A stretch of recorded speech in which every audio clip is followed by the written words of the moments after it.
नेपाल आदिवासी जनजाति पत्रकार महासंघ पनिजको यस 1 नम्बर प्रदेशको प्रादेशिक महाधिवेशनलाई आदिवासी देशको उद्घाटन सत्रलाई अध्यक्षता गरिराख्नुभएका कार्यक्रमका आदरणीय अध्यक्षज्यू, कार्यक्रममा विशिष्ट अतिथिको रूपमा उपस्थित प्रदेशका संघीय अध्यक्षज्यू, मञ्चमा आसीन विभिन्न सङ्घ सङ्गठनहरूबाट प्रतिनिधित्व गर्दै आउनुभएका सबै आदरणीय अतिथिज्यूहरू र यस महाधिवेशनलाई सम्पन्न गर्नको निम्ति विभिन्न जिल्लाबाट प्रतिनिधिको रूपमा आउनुभएका सबै वरिष्ठकर्मी, आदरणीय सबै प्रतिनिधि पर्यवेक्षक मित्रहरू, यहाँहरू सबैमा म मेरो व्यक्तिगत तर्फबाट हाम्रो प्रदेश सरकारको तर्फबाट यहाँहरू सबैलाई हार्दिक न्यानो अभिवादन र सबैलाई नमस्कार गर्न चाहन्छु।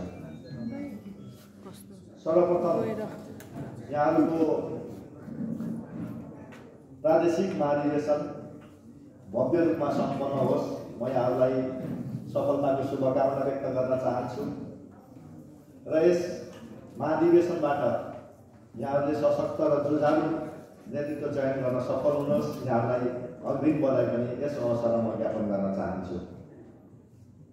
मैले धेरै लामो कुरा गर्ने कुराहरू छैन, धेरै कुरा यहाँहरूको सङ्गठनको जिम्मेवारी लिएर आउनुभएका हाम्रो विशिष्ट अतिथिज्यू लगायत अन्य अतिथिज्यूहरूले पछि राख्नु नै हुनेछ।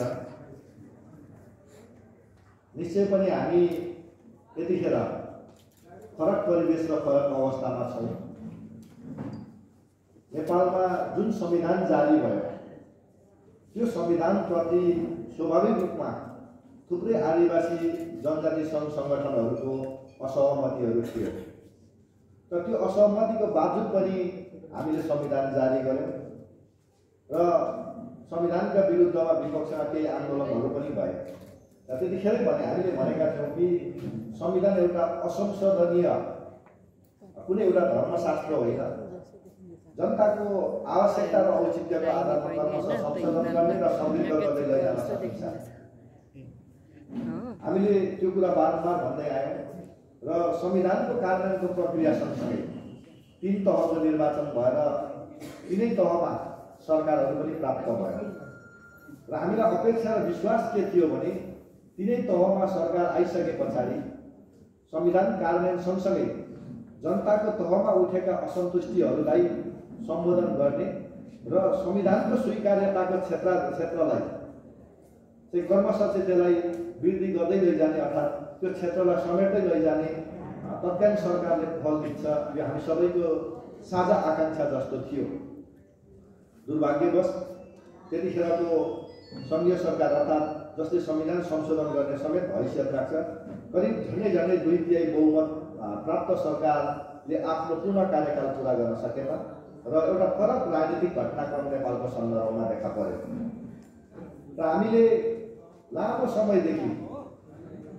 समयदेखि हामीले सङ्घर्ष गरेर करिबन झन्डै 7 दशकको अन्तरालमा हामीले सङ्घर्ष गरेर बनाएको संविधान, लोकतन्त्र र यो प्रणालीलाई नै ध्वस्त बनाउने गरी संसद विघटन लगायतका घटनाक्रमहरू पनि यसै बिचमा घटे र अहिले लामो प्रतिगमन विरुद्धको आन्दोलन पछाडि संसद पुनर्स्थापित भएको छ र प्रतिगमन विरुद्ध गर्ने शक्तिहरूले अहिले सरकारमा आएका छन् र यो सरकार बनिसके पछाडि र एउटा हदमा एउटा स्तरमा प्रतिगामी शक्तिहरू पराजित भइसके पछाडि फेरि पनि नयाँ नेपाली जनतामा नयाँ आकाङ्क्षाहरू अपेक्षाहरू आएका छन् र त्यसलाई सम्बोधन गर्नु यतिखेर सरकारको दायित्व हुन्छ।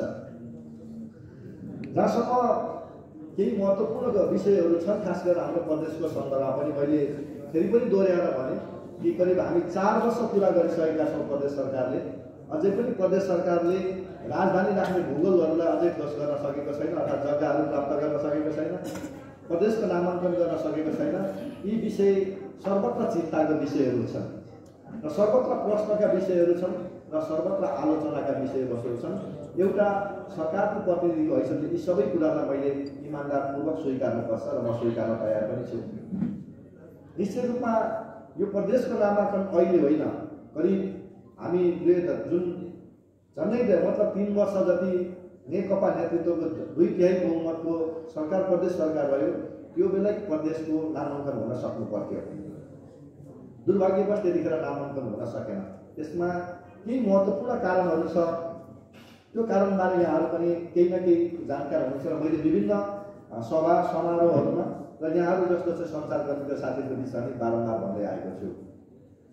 हामी खास गरेर तत्कालीन नेकपामा बेग्ला बेग्लै पृष्ठभूमिबाट आएको पार्टीहरूको बिचको एकता थियो र त्यहाँभित्र पनि हामीले खास गरेर नेपालको राज्यको पुनर्संरचना र पुनर्संरचना यो संविधानलाई हेर्ने दृष्टिकोणमा हाम्रा केही फरक धारणाहरू थिए। सायद त्यही दृष्टिकोणमा नै हामी बिचमा भएका कतिपय भिन्नताहरूको कारणले गर्दाखेरि प्रदेशको नामाङ्कन हुन सकेन। तत्कालीन नेकपासँग आफैमा सुविधाजनक 2/3 बहुमत थियो र नेकपाले जे नाम चाहे त्यो नै नाम 1 नम्बर प्रदेशमा राख्न सक्थ्यो।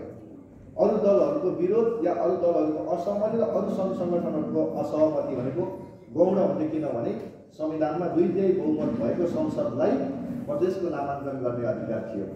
तर हामीले त्यतिखेर सकेनौँ र प्रदेशको तत्कालीन नेकपाको संसदीय दलभित्र पनि यो बारेमा लामो छलफल भयो, अन्तर्क्रिया भयो, तर हामीले नामाङ्कनको विषयलाई टुङ्गोमा लगाउन सकेनौँ। यसमा खास 2वटा कारण छ।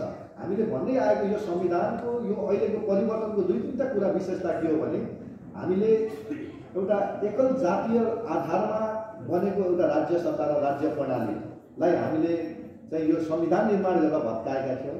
हामीले यसलाई सङ्घीय लोकतान्त्रिक गणतन्त्रात्मक व्यवस्था बनाएका थियौँ। यहाँ जात व्यवस्था, यहाँ पितृसत्तावाद र यहाँ एउटा धर्म व्यवस्थाको आधारमा बनेको राज्य सत्तालाई हामीले सङ्घीय लोकतान्त्रिक गणतन्त्रात्मक राज्य व्यवस्थामा परिणत गरेका थियौँ र यहाँ समानुपातिक र समावेशी सिद्धान्तलाई अङ्गीकार गर्ने राज्य प्रणालीको रूपमा हामीले रूपान्तरण गरेका थियौँ। त्यो लामो सङ्घर्ष पछाडि बनेको संविधान मार्फत ती चिजहरू व्यक्त भएका थिए। तर चाहिँ फेरि पनि नेकपाभित्र त्यस्तो चिज हाबी भयो कि फेरि यसलाई पुरानै व्यवस्थातर्फ फर्काउने, पुरानै प्रणालीतर्फ फर्काउने एउटा शक्ति र होइन जनताको चाहना अनुसार बरु आवश्यक पर्यो भने जनताको आवश्यकता र औचित्यको आधारमा संविधान संशोधन गरेर पो जानुपर्छ त भन्ने यो 2वटा शक्तिको बिचमा नेकपा बिचमा लामो शक्ति सङ्घर्ष भयो। त्यो शक्ति सङ्घर्षको चपेटामा 1 नम्बर प्रदेश सरकार पनि पर्यो र प्रदेश सभा पनि पर्यो। हामीले के भन्यौँ भने खास गरेर हामी एउटा पृष्ठभूमि एउटा स्कुलिङबाट आएकोहरूले के भन्यो भने होइन, राज्यको कुनै मतलब पुनर्संरचना गर्दा हामीले ऐतिहासिकताको आधारमा गर्नुपर्छ, पहिचानको आधारमा गर्नुपर्छ, जनताको मनोविज्ञानको आधारमा गर्नुपर्छ र जनताको एउटा साझा खालको बुझाइ र मनोविज्ञानलाई हामीले भुल्नु हुँदैन भन्ने कुरालाई हामीले बारम्बार उठाउँदा 1 नम्बर प्रदेशको नामाङ्कन गर्दा ऐतिहासिक पहिचानको आधारमा प्रदेशको नामाङ्कन गर्नुपर्छ भन्ने कुरा हामीले बारम्बार उठायौँ। त्यो कुरा हामीले संसदमा पनि छलफल गऱ्यौँ, हाम्रो संसदीय दलमा पनि छलफल गऱ्यौँ। तर दुर्भाग्यवश तत्कालीन हाम्रो पार्टीको एउटा अध्यक्ष र यो देशको चाहिँ एउटा सम्मानीय प्रधानमन्त्री केपी शर्मा ओली यो कुरामा सहमत हुनुभयो।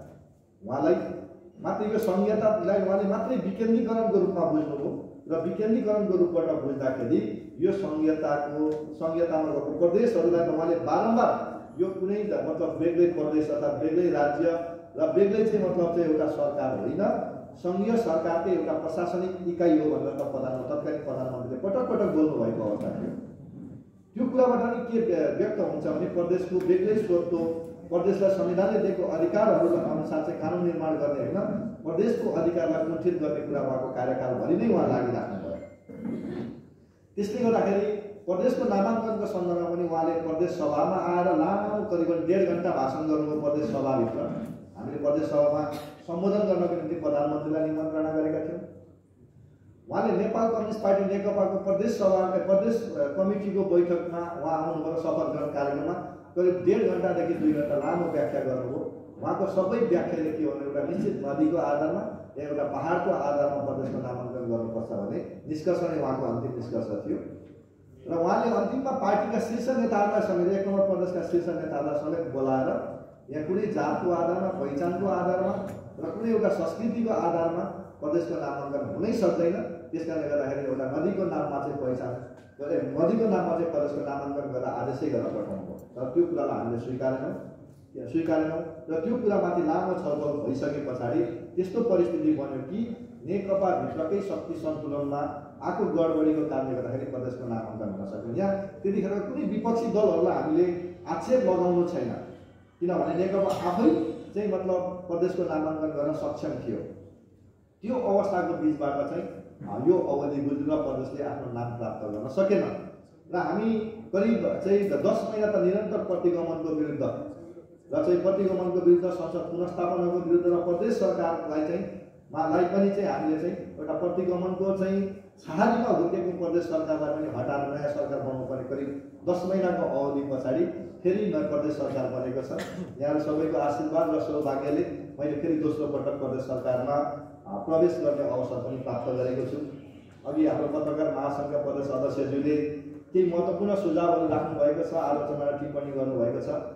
प्रदेश सरकारको सबैभन्दा पुरानो मन्त्रीको हिसाबले मैले यो कुरालाई इमान्दारपूर्वक स्वीकार्छु र हामीलाई पनि यी चिजहरू महसुस भइरहेका छन्। तर केही चिजहरू हामी चाँडै एउटा रिजल्ट दिन खोजिरहेका छौँ। यहाँ सबैलाई थाहा छ, भोलि आउनु अगाडि केही समय त सन्नाटा नै चल्छ नि त।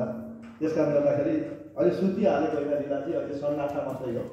त्यस कारणले गर्दाखेरि सरकार केही आफ्नो तयारीहरूमा छ, कामहरूमा छ। हामी चाँडै नै प्रदेशलाई सम्भव भएसम्म हामी पहिचानकै आधारमा प्रदेशको नामाङ्कन हुनुपर्छ भन्नेमा अहिलेको गठबन्धन सरकार छ र प्रदेशलाई चाँडोभन्दा चाँडो नाम दिनुपर्छ भन्ने कुरामा हामी सहमत छौँ। यद्यपि केही अलिकति वैचारिक प्रश्नमा यो चाहिँ पहिचानलाई हेर्ने दृष्टिकोणमा हाम्रो गठबन्धनभित्रमा केही विषयवस्तुहरूमा अन्तर छ, तर मूल रूपमा काहीँ न काहीँ पहिचानलाई सम्बोधन गरेर नै प्रदेशको नामाङ्कन गर्नुपर्छ भन्ने पक्षमा हामी छौँ। त्यसैले गर्दाखेरि हामी चाँडै नै सरकारको पहल कदमीबाट प्रदेशको नामाङ्कनको प्रक्रियालाई अगाडि बढाउँछौँ। तर यो सँगसँगै मैले तपाईँलाई भन्नुपर्ने कुरा के छ भने आज सत्तारूढ गठबन्धनसँग संसदमा जुन हैसियत छ, सत्तारूढ गठबन्धनले मात्रै चाहँदैमा प्रदेशको नामाङ्कन हुने अवस्था छैन। 1/3 बढी चाहिँ संसदको सङ्ख्या आज प्रमुख विपक्षी दल नेकपा एमाले लिएर बसेको छ। अब आफू सरकारमा हुँदाखेरि र आफ्नो नेतृत्वमा सरकार हुँदाखेरि प्रदेशको नामाङ्कन गर्न सकिएन, तर कम्तीमा चाहिँ प्रदेशको नामाङ्कन गर्ने पहल कदमी सुरुवात हुँदा हामीले सहयोग गर्नुपर्छ र यो 5 वर्षको हाम्रो अवधिभित्रै प्रदेशको नाम लिएर फेरि अर्को जनादेश लिन जानुपर्छ भन्ने कुरा नेकपा एमाले बुझ्यो भने प्रदेशको नामाङ्कन हुन्छ। होइन, हामीले चाहिँ खाइपाइआएको झन्डै बपौतीको रूपमा लिएर आएको प्रदेश सरकार हामीलाई जबरजस्ती हटाए। त्यसकारणले गर्दा यिनीहरूले कसरी नाम ल्याउँदा रहेछन् भनेर यदि प्रतिशोध र पूर्वाग्रहको रूपबाट यदि नेकपा एमाले लियो भने प्रदेशको नाम आउने सम्भावना छैन। तर यहाँहरू सबैले बुझ्नुपर्छ कि यदि यो अवधिभित्र पनि प्रदेशको नामाङ्कन गर्न सकिएन भने जनताको दिशा के भनेर जाने प्रश्न त गम्भीर छ। त्यसैले गर्दाखेरि नेकपा एमाले जुन एउटा प्रमुख विपक्षी दल छ, प्रदेशको नामाङ्कनको सन्दर्भमा सत्तारूढ दल जत्तिकै गम्भीर हुन जरुरत छ।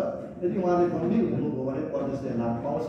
यदि नेकपा एमाले गम्भीर भएन भने त्यसको सजाय आउँदो निर्वाचनमा जनताले दिनुपर्छ र त्यो ढङ्गबाट सबै प्रदेशका साथीहरूले पनि प्रदेशको नामाङ्कन कसले गर्दा भएन, किन भएन भन्ने कुरा प्रष्ट भन्नुपर्छ। सरकारले पहल कदमी नै लिएन, नामाङ्कनको निम्ति चासो नै लिएन र चाहिँ अगाडि बढेन भने चाहिँ त्यसको जिम्मेवारी सरकारले लिनुपर्छ र त्यसको सजाय पनि सरकारको चाहिँ प्रतिनिधिहरूले र पार्टीहरूले दिनुपर्छ। तर नामाङ्कन गर्छु र नामाङ्कनको प्रक्रिया अगाडि बढाउँ भन्दाखेरि यदि विपक्षी दलले कुनै खालको चाहिँ अवरोध ल्यायो या त्यसमा कुनै सहमति जनाएन भने त्यसको सजायको भागीदार चाहिँ विपक्षी दल पनि हुनुपर्छ। त्यसकारणले गर्दा यो कुरालाई गम्भीरतापूर्वक यहाँहरूले आत्मसात गर्नुहुन्छ भन्ने मलाई विश्वास छ र हामी अहिले सरकारले प्रदेशको नामाङ्कनको कुरालाई अगाडि लैजाने तयारीमा हामी लागिरहेका छौँ। दोस्रो कुरा, अलिकति अपेक्षा त्यस्तो पनि हुन्छ कि मैले एकजना अमेरिकी पत्रकारको एउटा अन्तर्वार्तामा मैले सुनेको थिएँ कि वास्तवमा तिमीले सही लक्ष्य र सही उद्देश्य लिएका छौ भने निश्चित रूपमा त्यो उद्देश्य पुरा हुन्छ, तर उद्देश्य पुरा हुँदा पनि तिमीले जे सोचेको छौ तिमीले सोचे जस्तो हुँदैन भनेर उनले भनेका छन्। वास्तवमा हामीले यो अहिलेको जुन एउटा मतलब प्रतिगमनलाई वैचारिक, राजनीतिक र सम्पूर्ण हिसाबले सहयोग गर्ने प्रदेश सरकारलाई त हामीले परास्त गऱ्यौँ, अर्थात् हटाएर नयाँ सरकार बनायौँ। तर करिब 10 वर्षमा सायद मैले संसदमा पनि यो कुरा बोलेको थिएँ र संसदभन्दा बाहिर चाहिँ मैले प्रेसका साथीहरूसँग कुरा गर्दा मैले बोलेको थिएँ कि करिब 10 महिनामा सरकारका सम्पूर्ण इन्जिनहरू जाम भइसकेका छन्। जुन जति बेलासम्म यो प्रदेश सरकारलाई सबै जाम खोल्ने भनेको आर्थिक मामिला तथा योजना मन्त्रालय हो। म प्रदेश सरकारमा आएपछि र मन्त्रालयमा आएपछि मैले सबै करिबन 2-3 दिनमा सबै अध्ययन गर्दाखेरि मैले के पाएँ भने हामी जुन ठाउँमा प्रदेश सरकार छोडेर गएका थियौँ त्योभन्दा एक पाइला पनि प्रदेश सरकार अगाडि बढेको थिएन। 10 महिनामा त एउटा सवारी साधन नचल्दा पनि जाम हुन्छ नि त। इलाजी हामी जाम खोल्दैछौँ, अहिले सुतिरहेका छैनौँ। त्यसैले गर्दाखेरि यो जाम खोलेपछि गाडी चल्छ। हामी निधाएका छैनौँ। यो जाम खोलेर सरकारलाई अगाडि हामी बढाउँछौँ र सरकारले चाहिँ कर्मशः गति लिन्छ र जनअपेक्षा अनुसार काम अगाडि बढ्छ। हामीले त्यतिखेर म आफू चाहिँ प्रदेश सरकारमा हुँदाखेरि कतिपय प्रदेशका चाहिँ हाम्रा प्रदेशमा पत्रकार महासङ्घको भवन निर्माण गऱ्यौँ। प्रदेशको पत्रकारहरूको चाहिँ मतलब संस्थागत हिसाबले चाहिँ मतलब स्तर वृद्धिको निम्ति, स्तर उन्नतिको निम्ति र यहाँको क्षमता अभिवृद्धिको निम्ति कतिपय कार्यक्रमहरू राख्यौँ। पछिल्लो समय हामीले सबै भनेका कामहरू कोभिडले गर्दा हुन सकेन। तर आखिरी त्यस पछाडि आएको बजेट र त्यस पछाडि आएको सरकारको कार्यक्रमले त हाम्रो पत्रकारहरूको समस्या अथवा पत्रकारहरूको क्षमता अभिवृद्धि कार्यक्रम लगायतका कार्यक्रमहरू पनि केही पनि अगाडि बढाउन सकेन। र म के भन्न चाहन्छु भने आखिरी तिनै कार्यक्रमहरू अगाडि बढाउन पनि हामीले सरकारमा त आइपुग्नु पर्यो फेरि।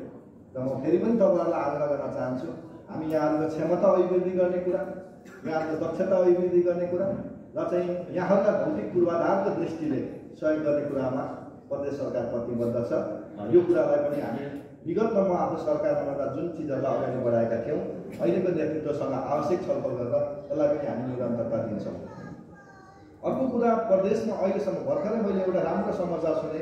लुम्बिनी प्रदेशले आफ्नो प्रदेशको भौतिक पूर्वाधारको निम्ति चाहिँ आवश्यक जमिनहरूको व्यवस्था गरेर त्यसको चाहिँ विस्तृत सम्भाव्यता अध्ययन प्रिपेयर गरिसक्यो। त्यस पछाडि उसले सङ्घीय सरकारसँग आग्रह गरिसके पछाडि सङ्घीय सरकारले यसै पालि 1 अर्ब चाहिँ बजेट चाहिँ लुम्बिनीका प्रशासनिक भवनहरू निर्माण गर्नको निम्ति सहयोग गर्यो भने एउटा राम्रो समाचार मैले सुने। हेरेँ आजको दिनसम्म हाम्रो प्रदेश सरकारमा यस्तो अवस्था छ, हामी सरकार अलिकति विस्तार गर्नुपर्ने हाम्रो बाध्यता छ। एउटा संयोगवश यो सरकारको मन्त्री परिषद कार्यविभाग नियमावली निर्माण गर्ने र चाहिँ यसको चाहिँ पूर्वाधार तयार गर्ने जिम्मेवारी, त्यो कार्यदलको जिम्मेवारी पनि मुख्यमन्त्रीजीले मलाई नै प्रदान गर्नुभएको थियो। र अहिले यस्तो छ कि करिब 2 महिनाको चाहिँ गेस्ट हाउसको बसाइपछि बल्ल बल्ल मुख्यमन्त्रीलाई सरकारी निवासमा सार्यौँ हामीले। त्यो हालत छ हाम्रो। अहिले हामीले अलिकति सरकारको चाहिँ कामको बोझ र हाम्रो बजेटको स्थिति र अहिले गठबन्धनलाई समेत सम्बोधन गर्नुपर्ने अवस्थाले सरकारलाई अलिकति विस्तार गर्नुपर्नेछ। सरकारलाई विस्तार गर्नको निम्ति हामीसँग कम्तीमा मन्त्रीलाई लगेर चाहिँ पदभार ग्रहण गर्ने ठाउँसम्म त चाहियो हामीलाई। त्यो पदभार ग्रहण गर्ने ठाउँसम्म छैन।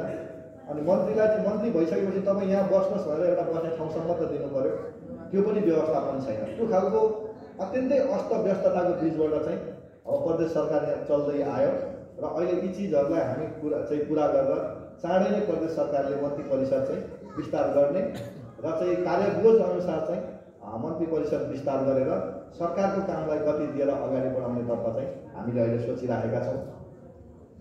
सरकारले थुप्रै चाहिँ मतलब सरकार भनेको एउटा अविच्छिन्न उत्तराधिकारी संस्था हो र अघिल्लो सरकारले ल्याएका र सुरु गरेका महत्त्वपूर्ण कार्यक्रमहरूलाई मैले त त्यतिखेरै पनि भने हाम्रो माननीय मुख्यमन्त्रीज्यू उहाँ नै शेरधनजी नै हुनुहुन्थ्यो, आफैले ल्याएको कार्यक्रमलाई बिर्सेर थुप्रै कार्यक्रमहरूलाई निरन्तरता नदिने र जनताको तहमा भइरहेका कामहरू या सरकारको क्षेत्रबाट लगानी भइसकेको या दायित्व सिर्जना भइसकेको कामहरूलाई निरन्तरता दिन नसक्दाखेरि थुप्रै कामहरू अधुरो र अपुरै रहेको अवस्था छ। ती सबै कामहरूलाई पूर्णता दिने र पछिल्लो समयसम्म बाढी पीडित जनताहरूको पनि थुप्रै आशा र अपेक्षा छ र जनताले अलिकति संविधानलाई कानुनलाई ट्र्याकमा ल्याउँदै प्रदेशलाई सुदृढ बनाएर अगाडि लैजान केही विकास निर्माणका अपेक्षाहरू पनि जनताले गरेका छन्। ती अपेक्षालाई पुरा गर्नेतर्फ सरकार एउटा गम्भीर गृह कार्य साथ अगाडि बढिरहेको छ। हामी यसै पालिदेखि प्रदेश सरकारले पूर्वाधारको क्षेत्रमा होस् या अन्य सामाजिक सुरक्षा र अन्य विकासको क्षेत्रमा नतिजा दिने गरी विकासका कामहरूलाई अगाडि बढाउनेतर्फ सरकार गम्भीरतापूर्वक अगाडि बढेको छ। निश्चित रूपमा हामी केही ढिला भएका छौँ, अलिकति केही सुस्तता सरकारमा देखिएको छ, कता कता अलिअलि अलमल हो कि जस्तो देखिएको छ, तर सरकारले बाटो बिराएको छैन। अनि सरकारले चाहिँ गलत बाटोमा सरकार हिँडेको छैन, सरकार सही बाटोमा छ र सरकारले महत्त्वपूर्ण आयोजना र कार्यक्रमहरूलाई निरन्तरता दिएरै गएको छ। जनताको चाहना अनुसार नै अन्य कामहरूलाई अगाडि बढाउने कुरामा हामीले गृह कार्य गरिरहेका छौँ। हिजोको सरकारले जुन चाहिँ अनावश्यक दायित्वहरू सिर्जना गर्यो र चाहिँ सरकारको चाहिँ कतिपय काम गर्ने कुराहरूमा चाहिँ अप्ठ्यारो र असहजताहरू चाहिँ सिर्जना गर्यो, ती अप्ठ्यारो असहजताहरूलाई पन्छाउँदै जनताको चाहना अनुसार काम गर्ने कुरामा केन्द्रीय सरकार र प्रदेश सरकारहरूले काम अगाडि बढाइरहेको छ। ठिक यही देशमा हामी सबै ठुला पार्टीहरूको संविधानको बाध्यात्मक व्यवस्था अनुसार सबै हामी महाधिवेशन सम्मेलन गर्नुपर्ने हाम्रा बाध्यताहरू पनि थिए। त्यही बाध्यताको कारणले गर्दाखेरि पनि हाम्रो केही समय त्यता अमल भयो। अब सबैले हामीले आफ्नो मूल रूपमा चाहिँ महाधिवेशनहरू सम्पन्न गरिसकेका छौँ र अब हामी सरकारलाई गतिका साथ अगाडि बढाउने ढङ्गबाट चाहिँ हामी सबै तहको सरकार अगाडि बढ्छौँ। यो कुरा म यहाँलाई राख्न चाहन्छु। अब अर्को कुरा, जहाँसम्म चाहिँ अहिले सरकार अहिले एउटै पार्टीको छैन, गठबन्धनको छ र यो एउटा निर्वाचन जितेर आएको सरकार पनि होइन, यो प्रतिगमनलाई परास्त गरेर आएको सरकार हो। त्यसकारणले गर्दाखेरि अहिले गठबन्धनको बारेमा पनि यो प्रश्नहरू उठेका छन्। पछि हुने निर्वाचनमा हामी कसरी जान्छौँ? निर्वाचनमा स्वाभाविक रूपमा कतिपय ठाउँमा कमजोर भयो भने कमजोरहरू मिल्ने गर्छन् बलियोको विरुद्ध, त्यो त स्वाभाविक रूपमा त्यस्ता गठबन्धनहरू त बन्ने गर्छन्।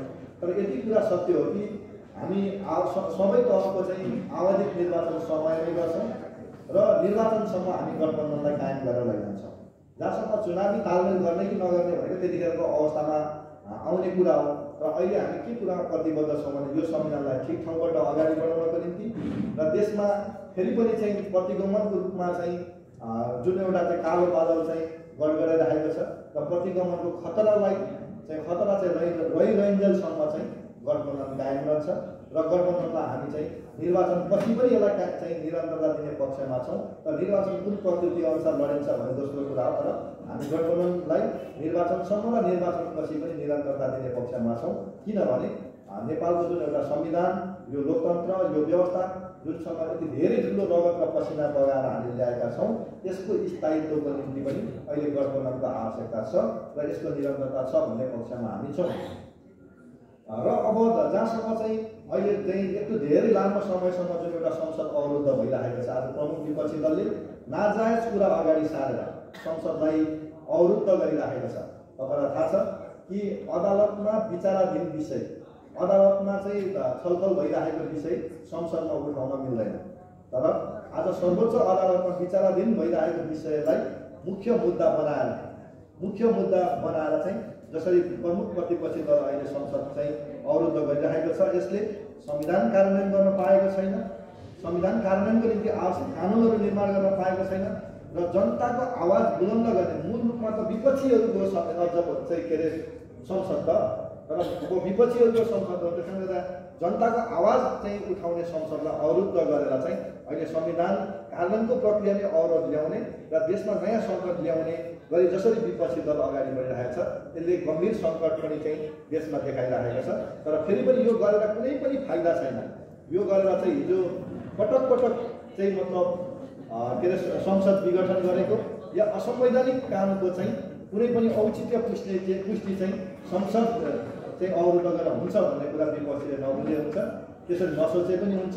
र मूल रूपमा चाहिँ संसदलाई चाहिँ एउटा जनताको आवाज बुलन्द गर्ने र संविधान कार्यान्वयन गर्ने ठाउँको रूपमा चाहिँ यदि विपक्षी दलले कार्यान्वयन गर्ने मतलब त्यो गर्न तयार भयो भने सरकार चाहिँ विपक्षी दललाई उच्च सम्मानसहित चाहिँ अगाडि बढ्न तयार छ। त्यो ढङ्गबाट अगाडि बढ्छौँ हामी। तर फेरि पनि चाहिँ केही बहानाबाजीको रूपमा चाहिँ फेरि हिजोको चाहिँ संसद विघटनको औचित्यलाई पुष्टि गर्ने गरी संसद अवरुद्ध गर्ने कुरा चाहिँ हाम्रो निम्ति स्वीकार्य छैन। हामी जनताको बिचमा गएर कर्मशयलाई भण्डाफोड गर्छौँ। र मलाई के विश्वास छ भने अब जुन स्थितिको बिचबाट हिजो अब भोलि उज्यालो हुँदा कुनै ठुला दुर्घटना नै पो भइहाल्ने हो कि भन्ने खालको एउटा त्रासदीको बिचमा चाहिँ करिब यो 9-10 महिनाको समय रह्यो। अब त्यो अवस्था छैन।